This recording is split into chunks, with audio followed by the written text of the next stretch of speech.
bitta nonga sotaman dedilar. Kim bitta non bersa, 45 ta hajmli savobini unga beraman dedilar. Hamma jim. Bittasi turdi, men beraman dedi, sizga bitta non dedi. Mana dedi, sizga bitta non oling. Bo'ldi, nonni oldilar, 45 ta hajmli savobi Alloh guvoh senga dedilar. Qiyomatda ham aytaman dedilar. Shunday nonni oldilar, itga tashladilar.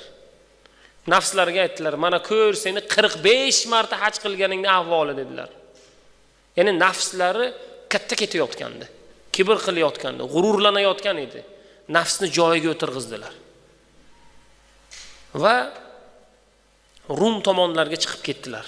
Ya'ni nafslarni tarbiyalash uchun. Bir rohibni uyiga borib, rohibga yordam beradigan bo'ldilar. Rohibga ancha yordam berganlaridan keyin aytdilar, endi men qaytaman. Uyga qaytaman.